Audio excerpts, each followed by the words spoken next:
For class 2 এর student. এটা যদি দেখি তো body.com এর একটা আছে, ওয়েবসাইট আছে আমার সামনে। এটা থেকে আমরা কি পাবো? body.com থেকে আমরা দেখতে পেয়েছি যে রমান্না ইন্ডিয়া স্কলারশিপ 2024-25। এই যে লেখা আছে Ujjivan small finance bank transgender scholarship. এটা কাদেরকে দেয়? যেসব বাচ্চারা ট্রান্সজেন্ডার তাদেরকে দেয়। এই যে এখানে একটা আছে ডিআরডিও বা আইটিআর, ঠিক আছে, দুনিয়া রিসার্চ যারা ফেলোশিপ করে, এগুলো আলাদা। তোমাদের জন্য কিন্তু এত কঠিন নয়, এই বিষয়গুলো পাই। তোমরা যেটা পড়াশোনা করছো তোমাদের লেভেলে সেটা ভাবতে হবে। তুমি আর্টসে পড়াশোনা করছো, এখানে প্রচুর পরিমাণ, এবং এর প্রত্যেকটা জিনিস একটা দেখে দিয়েছো। এটা পড়লাম, পড়ার পরে এলিজিবিলিটি তারা যারা আন্ডার গ্রাজুয়েট কোর্স করছে তারা পাবে। এখানে কি লেখা আছে? 3 days to go, এখনো 3 দিন সময় আছে স্কলারশিপটাকে মানে ফিল আপ করা। অনলাইনে এরকম প্রচুর তুমি পেয়ে যাবে, স্কলারশিপ পেয়ে যাবা। তোমার যদি এখানে যোগ্যতা থাকে তুমি যাও অনলাইনে যাওয়ার পর তোমার সার্টিফিকেটগুলোকে স্ক্যান করো, একটা পিডিএফ ফাইল বানিয়ে দেওয়া, এবার ওকে পিডিএফ ফাইল দাও, তাহলে সেগুলো প্রথম তোমার কাছে 30 টাকা করে নেবে।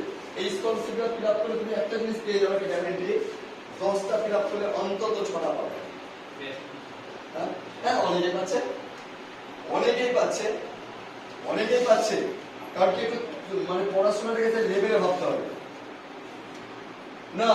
আমরা তখন অত জানতাম না, ক্লাস 10 পড়ার সময় অতটা জানতাম না যে আমি কতগুলো স্কলারশিপ পেয়েছি। না, আমরা যেটা পেয়েছি সেটা ভালো করে পেয়েছি।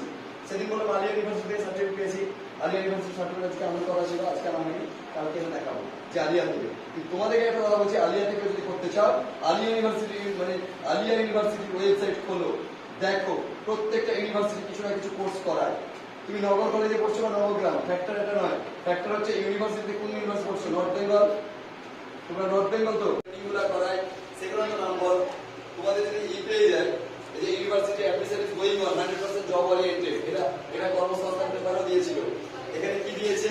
এই যে 2 years diploma and 6 month internship, 2 years এর ডিপ্লোমা, 2.5 বছরের একটা কোর্স, ঠিক আছে, ডিপ্লোমা ইন অপটোমেট্রিক্যাল সায়েন্স, চোখ নিয়ে পড়াশোনা, একটা ডিপ্লোমা। এখানে কি হবে? তোমাকে ডিপ্লোমা করাবে, তোমাকে সার্টিফিকেট দিবে, তোমাকে কাজ দিবে ওরা, ঠিক আছে, ওরা কাজও দিবে। তারপরে এখানে কি লেখা আছে? Diploma in medical laboratory technician, DMLT. University তোমাকে সার্টিফিকেট দিবে,